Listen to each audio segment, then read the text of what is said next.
அனைவருக்கும் வணக்கம். மீண்டும் ஒரு முறை சாட்டி திருத்தல தூய சிந்தா திரு அன்னை மறை பாடசாலையினூடாக உங்களை சந்திப்பதிலே பெரும் மகிழ்ச்சி அடைகின்றேன். தந்தை மகன் தூய ஆவியானவரின் பெயராலே ஆமேன். எம்மையெல்லாம் வழிநடத்துகின்ற விண்ணக பிதாவே, இந்த நாளுக்காக உமக்கு நன்றி செலுத்துகின்றோம். இன்றைய நாளிலே நாங்கள் அறிய இருக்கின்ற அனைத்து விடயங்களையும் ஆசீர்வதித்து புனிதப்படுத்தியறலும். ஆன்மீக வாழ்விலே எப்பொழுதும் உறுதுணையாக நாங்கள் இருப்பதற்கு இன்றைய இம்மறை பாடசாலை எமக்கு உகந்ததாக அமைவதாக. தொடர்ந்தும் தொலைக்காட்சியூடாக இணையதள வளங்களினூடாக இதை பார்த்து அறிகின்ற அனைவருடைய வாழ்விலும் உம்முடைய அருளும் இரக்கமும் நிறைவாக இருக்க உம்மதண்டை அருள் வேண்டுகிறேன். எங்கள் ஆண்டவராகிய கிறிஸ்து வழியாக உம்மை மன்றாடுகின்றேன். ஆமீன். மறை பாடசாலையினூடாக கடந்த வாரத்திலே திருப்பாடல்கள் அல்லது பழைய மொழிபெயர்ப்பிலே சங்கீதங்கள் என்கின்ற நூலின் ஊடாக அந்த நூலினுடைய அறிமுகத்தையும் அதனுடைய பின்னணியையும் அந்த நூலினுடைய ஆசிரியத்துவத்தையும் கடந்த வாரத்திலே நாங்கள் பார்த்திருக்கின்றோம்.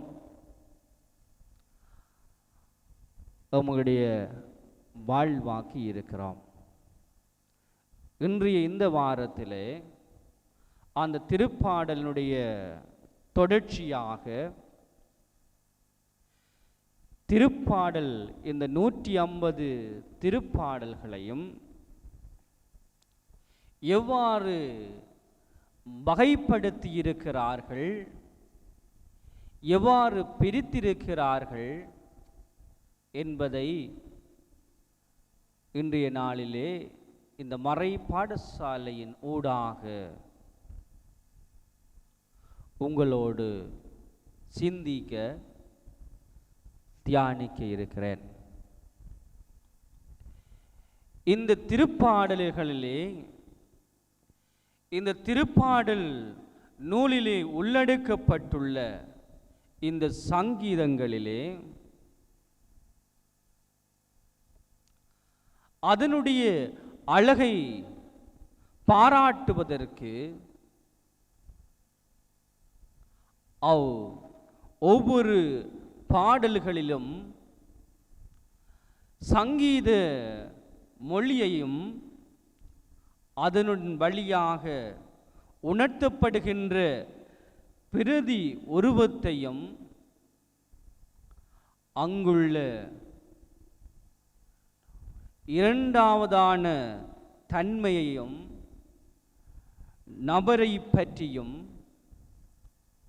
நாம் பார்க்கிற பொழுது திருப்பாடல்களை நாங்கள் வாசிக்க வேண்டும் என்கின்ற உணர்வு தூண்டப்படுகின்ற வகையிலே இந்த திருப்பாடல்கள் அமைந்திருப்பதை பார்க்கக்கூடியதாக இருக்கிறது. இந்த ஒவ்வொரு திருப்பாடல்களிலும் உள்ள ஒற்றுமையும் இந்த திருப்பாடல்களிலே காணப்படுகின்ற கூட்டுறவினுடைய தன்மையையும் இந்த விவிலியத்தினுடைய வல்லுனர்கள், விவிலியத்தினுடைய ஆராய்ச்சியாளர்கள் இந்த நூலிலே காணப்படுகின்ற, அதாவது இந்த வேதாகமத்திலே காணப்படுகின்ற திருப்பாடல்களை மிகவும் முக்கியமாக 7 பகுதிகளாக பிரித்திருப்பதை நாங்கள் பார்க்கிறோம். இந்த பாடலினுடைய இந்த திருப்பாடலினுடைய ஒற்றுமையையும் அதனுடைய தன்மையையும் அதனுடைய உள்ளார்ந்த கருத்துக்களையும் அர்த்தங்களையும் வைத்து மிகவும் முக்கியமான 7 பிரிவுகளாக உரைவார்த்தையினுடைய விவிலியத்தினுடைய அறிஞர்கள் தொகுத்திருப்பதை நாங்கள் பார்க்கக்கூடியதாக இருக்கிறது. அந்த வகையிலே தான் முதலாவதாக இந்த திருப்பாடல்கள் புகழ்ச்சி பாடல்களாக அமைத்திருக்கிறார்கள். உதாரணமாக இந்த திருப்பாடல்கள் 150லேயும் மிக முக்கியமான 5 திருப்பாடல்கள் புகழ்ச்சிக்குரிய திருப்பாடல்களாக வர்ணிப்பதை இறைவனாலே பெற்று கொடுக்கப்பட்ட படைப்பு திட்டத்திற்கும் மீட்பு திட்டத்திற்கும் இறைவனுடைய பண்புக்கும் நன்றி கூறுவதாக இந்த புகழ்ச்சி திருப்பாடல்கள் அமைந்திருப்பதை நாங்கள் பார்க்கிறோம். உதாரணமாக திருப்பாடல் 8 நோக்கினால் அந்த திருப்பாடல் ஆண்டவரை புகழ்ச்சியை பெருமைப்படுத்துகின்ற திருப்பாடலாக அமைவதை நாங்கள் பார்க்கக்கூடியதாக இருக்கிறது. திருப்பாடல் 8, திருப்பாடல் 19, திருப்பாடல் 29, திருப்பாடல் 112, திருப்பாடல் 150 இந்த 5 திருப்பாடல்களும் இறைவனுடைய மீட்பு திட்டத்திற்கும் படைப்பு திட்டத்திற்கும் இறைவனுடைய பண்புக்கு நன்றி கூறுகின்ற இறைவனுக்கு புகழ்ந்தேற்றுகின்ற திருப்பாடல்களாக இருப்பதை நாங்கள் பார்க்கக்கூடியதாகவே இருக்கிறது. இரண்டாவதாக இந்த திருப்பாடல்கள் புலம்பல் பாடல்களாக தொகுத்திருக்கிறார்கள். அதாவது தனிப்பட்ட புலம்பல் பாடல்களாகவும் கூட்டு தேசிய விண்ணப்பங்களாகவும் வேண்டுதல்களாகவும் தமக்கு இடையூறு ஏற்படுகின்ற சந்தர்ப்பங்களிலும் தங்களுடைய வாழ்க்கையிலே துன்ப துயரங்களின் போது இறைவனை நோக்கி விண்ணப்பம் வைக்கின்ற திருப்பாடல்களாக இந்த புலம்பல்கள் திருப்பாடல்கள் அமைந்திருப்பதை பார்க்கக்கூடியதாக இருக்கிறது. இந்த திருப்பாடல்களிலே 3வது திருப்பாடல், அதே மாதிரி 4வது திருப்பாடல், 51வது திருப்பாடல், 109வது திருப்பாடல்கள் தனிப்பட்ட புலம்பல் பாடல்களாகவே அமைந்திருக்கிறது. இந்த 51வது திருப்பாடல் தாவீது அரசனுடைய திருப்பாடல். தான் செய்த பிழைக்காக இறைவனிடத்திலே மன்னிப்பு வேண்டி புலம்புகின்ற பாடலாக நாங்கள் பார்க்கிறோம். இறைவா என் மீது இரங்கும் என்று சொல்லி இந்த 51வது திருப்பாடல் ஆரம்பமாகும். தன்னுடைய வேண்டுதல்களை தேவைகளை முன்வைத்து புலம்புகின்ற திருப்பாடலாக இந்த திருப்பாடல்கள், அதிலேயும் 3வது திருப்பாடல், 4வது திருப்பாடல், 51வது திருப்பாடல், 109வது திருப்பாடல்கள் தனிப்பட்ட ஒரு நபருடைய புலம்பல் திருப்பாடலாக அமைந்திருப்பதையும் நாங்கள் பார்க்கிறோம். அதே மாதிரி இந்த புலம்பல் திருப்பாடல்கள் கூட்டு அல்லது தேசிய விண்ணப்பத்தை கொடுக்கின்ற திருப்பாடல்களாக அமைந்திருக்கிறது. உதாரணமாக திருப்பாடல் 12, திருப்பாடல் 44, திருப்பாடல் 94, திருப்பாடல் 129, திருப்பாடல் 137 இந்த ஆகிய திருப்பாடல்கள் கூட்டு முயற்சிகளினாலும் தேசிய விண்ணப்பத்தை கொடுக்கின்ற திருப்பாடல்களாகவும் இந்த புலம்பல் திருப்பாடல்கள் தங்களுடைய வாழ்க்கையில் ஏற்படுகின்ற இடையூறுகள், துன்பங்கள், வேதனைகள் இருந்து தாங்கள் விடுதலை பெற வேண்டும் என்கிற நோக்கோடு இறைவனிடத்திலே விண்ணப்பத்தை எடுத்து எம்புகின்ற திருப்பாடல்களாக இரண்டாவது பகுதியாகவே நாங்கள் பார்க்கிறோம். மூன்றாவது திருப்பாடல்கள் நன்றியினுடைய திருப்பாடல்கள். இறைவனாலே வடிவமைக்கப்பட்ட அனைத்து கொடைகளும், இறைவனாலே வழங்கப்பட்டிருக்கின்ற அனைத்து கொடைகளுக்காகவும் இறைவனுக்கு நன்றி கூறுகின்ற, இறைவனுக்கு நன்றியை தெரிவிக்கின்ற திருப்பாடல்களாக அமைந்திருக்கிறது. இறைவனுக்கு நன்றி செலுத்துகிற திருப்பாடல்கள் திருப்பாடல் 18, திருப்பாடல் 30, திருப்பாடல் 67, திருப்பாடல் 105, திருப்பாடல் 107 ஆகிய இந்த திருப்பாடல்கள் இறைவனிடமிருந்து பெற்றுக்கொண்ட அனைத்து கொடைகளுக்காகவும் நிறைந்த நன்மைத்தனங்களுக்காகவும் இறைவனுக்கு நன்றி தெரிவிக்கின்ற திருப்பாடலாக அமைந்திருப்பதை நாங்கள் பார்க்கிறோம். அடுத்ததாக ஞான திருப்பாடல்களாக வகுத்திருக்கிறார்கள்.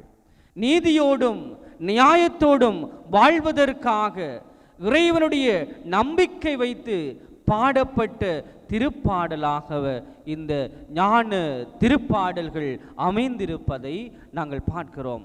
நீதியோடும் நேர்மையோடும் நியாயத்தோடும் வாழ்வதற்காக இறைவன் நம்பிக்கை கொண்டு இறைவனை நோக்கி குரல் எழுப்பிய பாடலை இந்த ஞான பாடலாக அமையப்பட்டிருக்கிறது.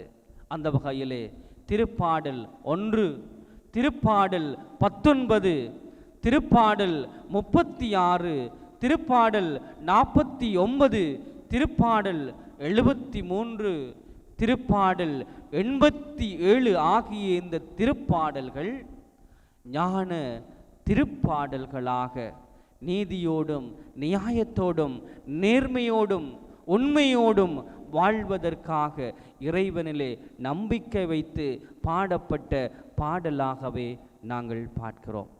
அடுத்ததாக அரச திருப்பாடல்களாக வகுத்திருக்கிறார்கள்.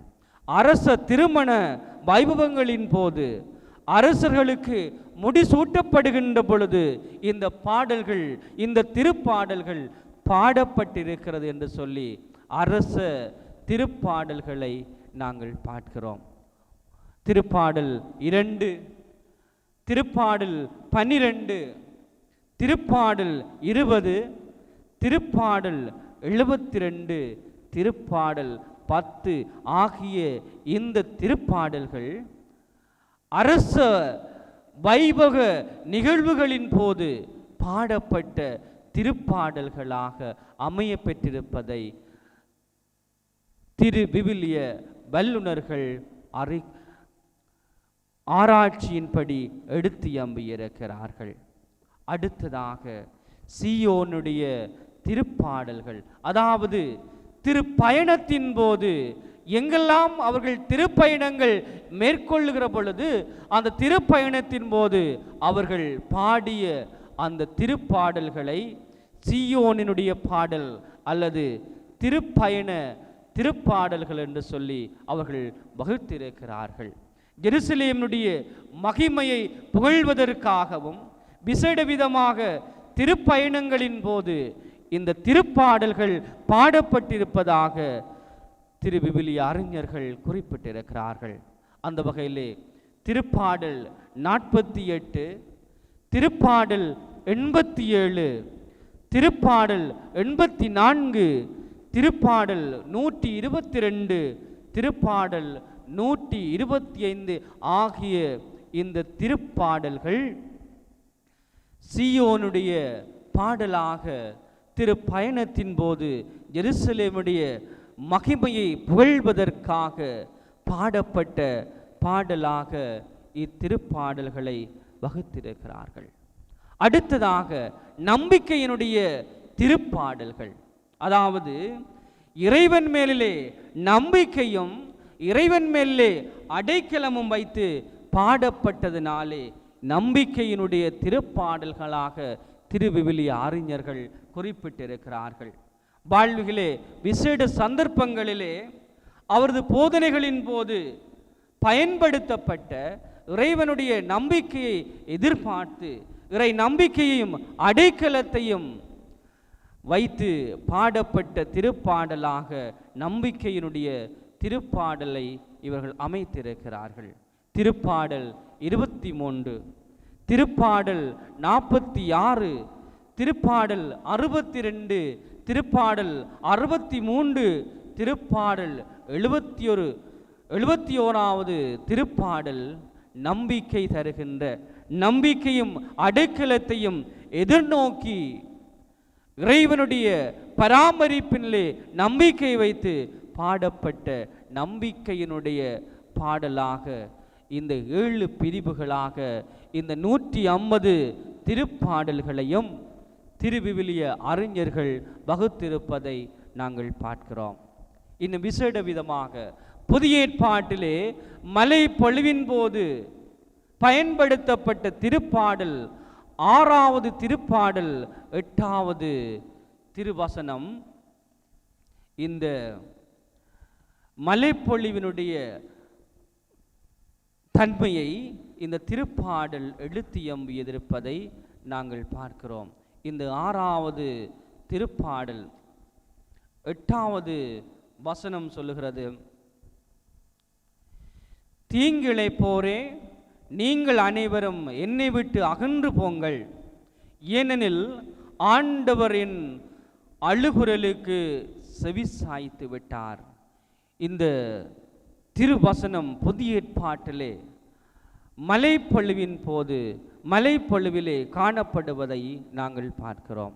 அதே மாதிரி திருப்பாடல் 23வது திருப்பாடல் 2வது 3வது திருவசனத்திலும் ஆண்டவர் என் நாயர் எனக்கேது குறையில்லை, பசும்புல் வெளி மீது என்னை அவர் இளைப்பாற செய்தார், அமைதியான நீர்நிலைக்கு என்னை அழைத்து செல்வார், அவர் எனக்கு புத்துயிர் அளிப்பார், தம் பெயருக்கு ஏற்ப என்னை நீதி வழி நடத்திடுவார், சாவின் இருள் சொல் பள்ளத்தாக்கில் நான் நடக்க நேர்ந்தாலும் நீர் என்னோடு இருப்பதனால் எத்தீங்கிக்கும் அஞ்சிடேன் என்று சொல்லி மலைப்பொழிவின் போது உணர்த்தப்படுகின்ற திருப்பாடல்களை நாங்கள் பார்க்கக்கூடியதாக இருக்கிறது.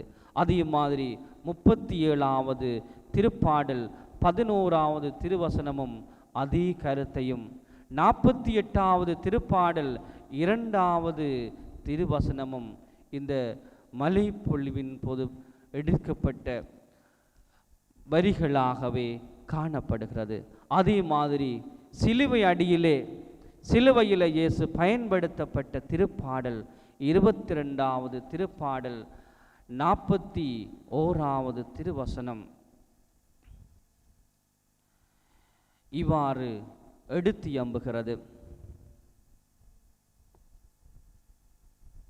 இயேசுவே சிலுவையிலே அடியிலே இருந்த அந்த நிகழ்வு இந்த திருப்பாடலிலே வர்ணிக்கப்படுவதை நாங்கள் பார்க்கிறோம்.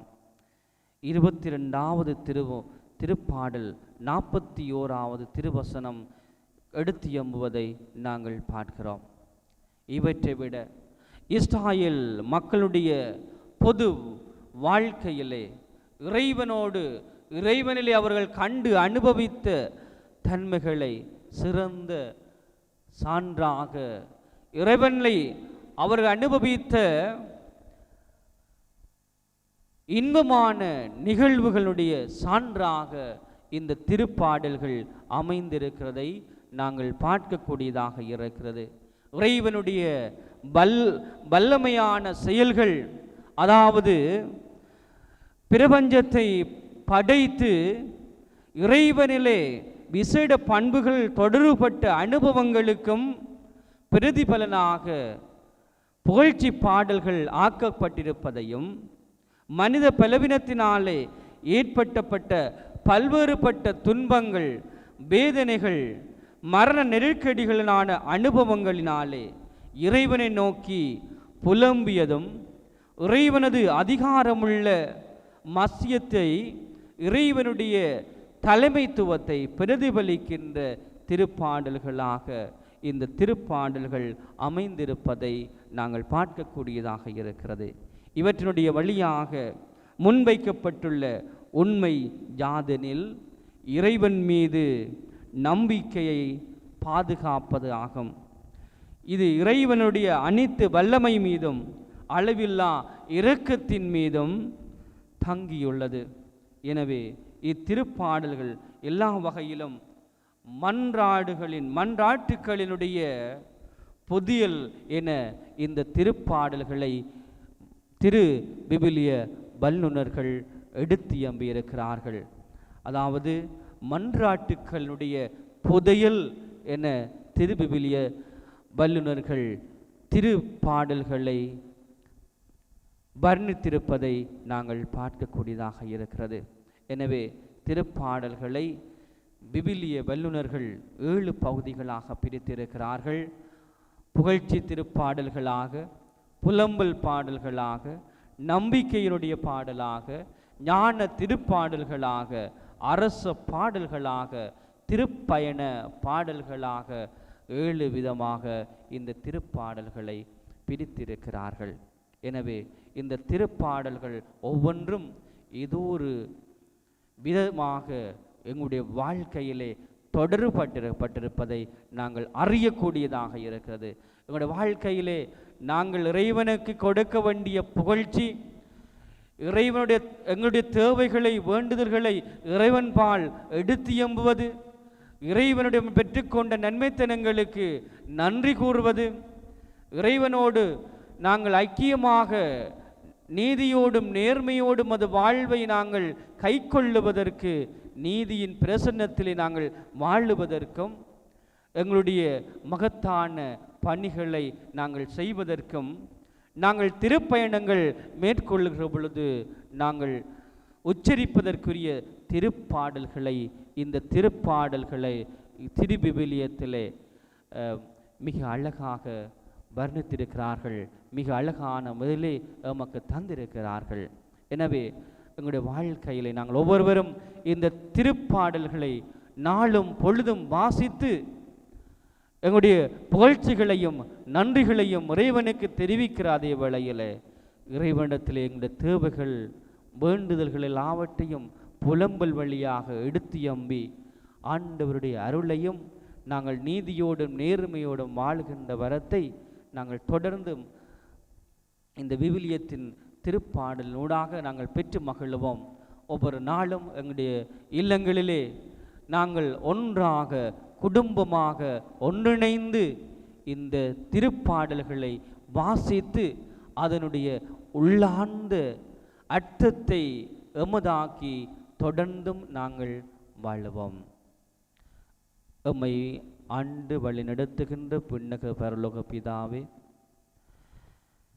இந்த மாறை பாடசாலையினூடாக திரு பாடல்களுடைய வகைகளை, திரு பாடலிலே காணப்படுகின்ற அர்த்தத்தை நீர் எமக்கு உணர்த்தியிருக்கிறீர். அவற்றுக்காக உமக்கு நன்றி செலுத்துகிறோம். இன்றைய நாளிலே நாங்கள் அறிந்தவற்றை எமது வாழ்வாக்கி வாழவும், அதனூடாக நாங்கள் ஒவ்வொருவரும் இந்த திருப்பாடலுடைய முக்கியத்துவத்தை உணர்ந்து அதன்படி செயல்பட எமக்கு உம்முடைய அருளையும் ஆசிரையும் நிறைவாக பொழிந்தருள வேண்டுமென்று உம்மை இறந்து மன்றாடுகின்றோம். ஆண்டவரே, பல்வேறுபட்ட முயற்சிகளின் பயனாக மறை பாடசாலையின் ஊடாக ஆன்மீக தாகத்தோடு இருக்கிறவர்களுக்கு நீர் தாகத்தை தணிப்பதற்கு பலருடைய முயற்சியின் பயனாக இந்த மறை பாடசாலையை உருவாக்கி இருக்கிறீர். இன்னும் சிறப்பாக பகலவன் இறையொளி தொலைக்காட்சியூடாக நீர் பலரை சந்திக்கின்றீர், பலருக்கு வாழ்வை காட்டுகின்றீர், பலருக்கு பாதுகாப்பாக அரணாக இருந்து வருகிறீர். தொடர்ந்தும் எங்கள் ஒவ்வொருவரையும் ஆசீர்வதிக்க வேண்டி உம்மை இறந்து மன்றாடுகின்றேன். ஆமேன். மீண்டும் சந்திக்கும் வரை உங்களிடமிருந்து விடைபெற்றுக் கொள்கிறேன். நன்றி, வணக்கம்.